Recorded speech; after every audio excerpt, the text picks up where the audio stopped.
So the big question of the day is, what does Harry Potter and Elizabeth Salander have in common?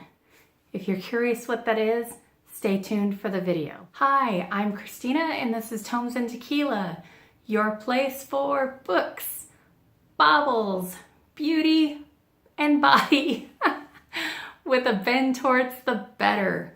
One day I will actually be able to say that without messing it up. Anyway, today I have for you my top 5 book series. This one was hard for me. A couple of them were super easy for me to figure out, and then a couple I had to kind of think about for a little bit. So on my list of top 5 book series today, I have what I would consider to be a wide variety, but I think I might just get into it. Otherwise I would like have this great big rambling, well, you know, one of them might have some sentimental value attached to it, which could have something to do with why I picked it and all that, but I might as well just tell you what they are, and I will tell you that when I get to it. So the first one I have for you is the Outlander series. And this is probably number 1 for me, I think. I absolutely adore the Outlander books. If you have never read them, I highly recommend them. To me, they are genre bending. You can't quite label them. There is a historical element to them. There is some sci-fi. There's some romance. There is action and intrigue and suspense and a little paranormal weirdness in there, and the author is so good at fleshing out the universe that this series is in. And I could give you like a quick synopsis of the first book. There is a woman who was a nurse in, I think the book series, it's 1950s, I want to say. I think. Now I'm going to get confused with the TV series because there is a TV series on Stars, and I have watched the TV series since I have read the books. So if I mess up the dates, I'm going to blame it on the TV series and my crappy memory. Anyway, so she goes to a stone thing. It's kind of like Stonehenge type area, falls through and ends up back in like the 1700s, falls in love with a Scottish guy who is like I don't know if you could find a more perfect man than James Alexander Malcolm Mackenzie Fraser, who is like the best guy around, hands down. So all of my books are on my Kindle, which is very boring to show you guys, but I do have this making of Outlander that I got for Christmas from my son, which includes, you know, the very luscious guy from the Stars series on the cover. I mean, we won't talk about Claire's pretty luscious too, but we'll just talk about Jamie right there. Love this series. This is just like fangirling. Love it, love it, love it. You should read it if you haven't. Put it on your list. It's so good. Okay, I'm done. I'll move on to something else. The next on my list of top book series is the Millennium Series, otherwise known as the Girl with the Dragon Tattoo books. Okay, this is a paperback cover. I also have all of these on my Kindle. My kids each have their own copies because they've read them too. And I even have the 2 that are written by a new author trying to continue the series because the original author of the first 3 passed away and the books were published after he died. I really would love to know how they would have continued on had the author not passed away, because the 2 that have been written by somebody else are good books, but they're missing that like special something that the original trilogy have. But I have to tell you, if you pick up this book to read, the first time I tried to read this, I picked it up 3 times, I want to say, and put it back down, because the first couple chapters are boring legal drama, and you kind of have to just fight your way through that legal drama to get to the good stuff. And it wasn't until, and I'm very ashamed as someone who writes reviews and has authors send them stuff, this is kind of a shameful thing for me to admit. I didn't actually read the whole book until I watched the movie by David Fincher with Daniel Craig in it. So I watched the movie and then went, holy crap, that's what happens in that book. That book that I put down and tried to read and then put down and tried to read and put down because it was just a bunch of boring legal crap at the beginning of it. Like, that's what ends up happening. And so I picked it up and read it again and was like, oh, mind blown. This book is so good. And so then I immediately read the second and the third books. I have watched the movies done in the original Swedish versions, and with Noomi Rapace as Lisbeth Salander, and they are good, but I don't like them as much as the David Fincher movies. So fabulous series. Just got to get through that beginning part, but amazing books. My next favorite book series is The Lord of the Rings. And I have to show you the copy that is in my house. This is my son's copy of this book, which is a movie tie-in book because we are huge fans of the series by Peter Jackson and the Hobbit movies by Peter Jackson too. I will fight people who say that they're not good. Anyway, this book is falling apart. If you see, like, this is a well-loved copy that has seen better days, but this series is not the easiest book to read, but it's phenomenal. And I made my son read them before he watched them. Well, I think he watched the first movie maybe.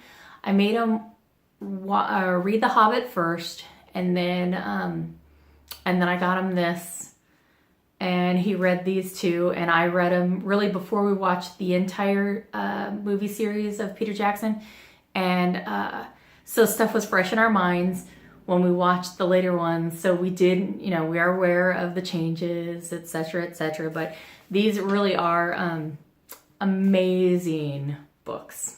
So if you've never taken the time, and I am not a huge fantasy reader, so I don't actually read a lot of fantasy books, in spite of what it looks like when you see the rest of my series, but these are just, you can't go wrong. They're great. Even if you're not like a huge fantasy person. My next two actually have something in common because they're written by the same author. We'll start with the nostalgia factor of the first one by the said author, and that is the Harry Potter series. I don't think that I could do a video about favorite series and not include the Harry Potter books because I just love them. I think they're great. I think they're great for kids. I think they're great for adults. Everyone in my family read them, including my husband, who for some reason people find that odd. I don't know if they just can't picture my husband having read them or what, but he read all of them too. I read every book out loud to my kids. The last one, I think my son was in middle school when the last book came out, and I still read it out loud to him. We read them. We actually bought 2 copies of the last book when it came out, and the 2 of us were fighting to see who could finish it first. And it wasn't fair that he won because I had to do stuff like cook dinner and crap. So he was reading while I was doing, motherly duties. So he beat me, which was crappy because then he was like watching me cry over character deaths after he'd already passed the sections in the book. Anyway, so we both read it on our own, and then I read them out loud. And I don't know, I loved them. When he was really little and the first books came out, we actually lived in England.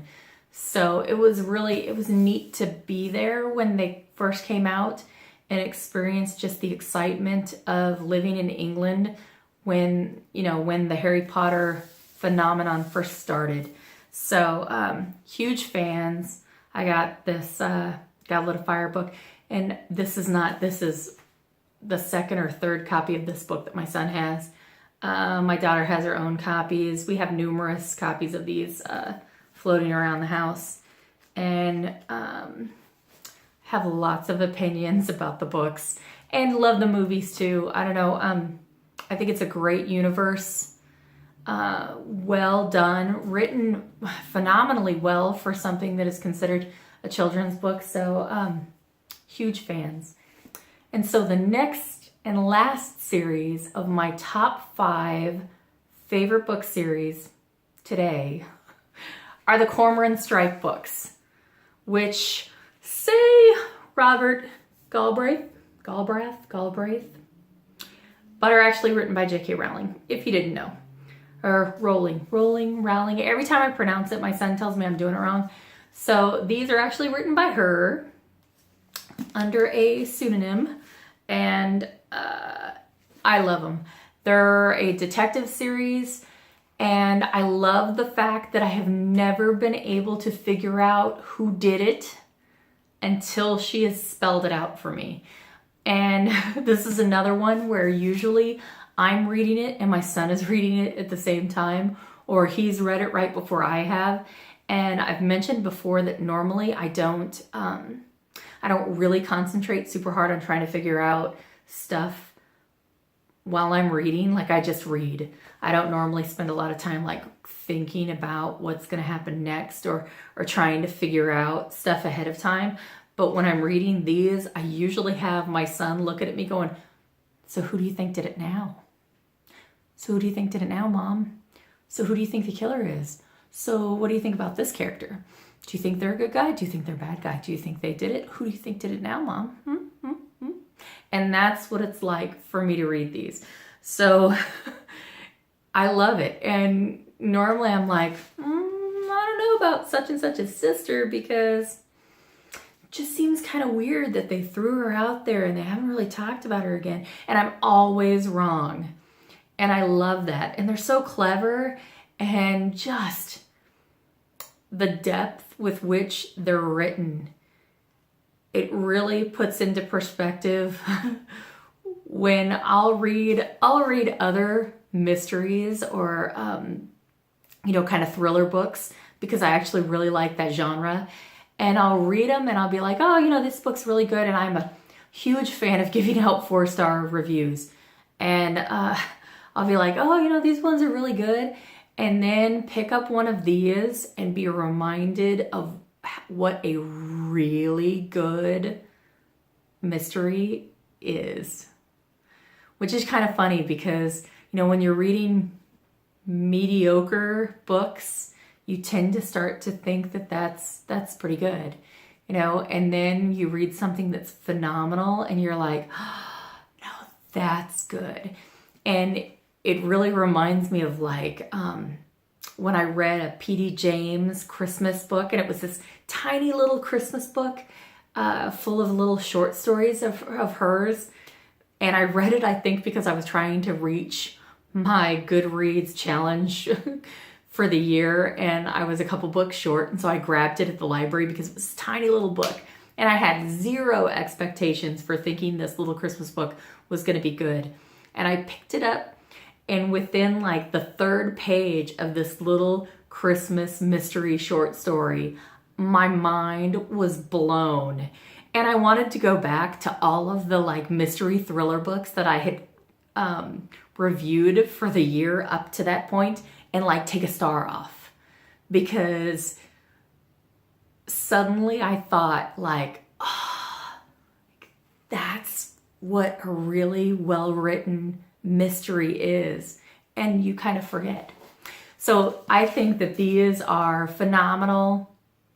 Everyone I have ever told to read these books has liked them too. Yes, they're British, and I know sometimes people have a problem with. I've heard people say, "Oh, the book was a little bit too British," and I've never had a problem with that. But then I did live in England for a few years, And so I always find it kind of odd when people say that, but you know, it is set in England, and so I guess if you just don't like books that are set in England, you're probably not going to like it. But if you don't have a problem and you do like mysteries and stuff, these need to be on your list if you've never read them before. That is my list of my top 5 book series today. If you ask me in a month, I might change my mind because I do like to read, and I have read a lot of book series. If I was forced to give a couple honorable mentions that I think are never talked about, the Young Bond books, which is another YA series, are really good. And if you've never read those, I would suggest you look into them because I really like those. And the Raven Cycle books. And both of those are YA books, and I don't honestly read a lot of YA, but the Raven Cycle books are really good. My daughter asked me to read them, and I was so hooked by the end. I ended up reading the last book in the series before she did, and was like looking at the book and going, and she would go, don't tell me, Mom, I don't want to know, like, don't say anything. And I was like, you know, the whole time I read it. So honorable mentions, Young Bond books, Raven Cycle books. Phenomenal. So if you like this video, please give it a thumbs up. Leave me a comment of what some of your favorite book series are, because I'd love to know what your opinion is. If you hated one of the books that I mentioned, please leave a comment too, because I'd love to know your reason why. I love talking books with people, so please leave a comment below and we can discuss it. And I'd love it if you hit subscribe too, because it would be nice. I don't know why. Just subscribe. And I will see you guys tomorrow.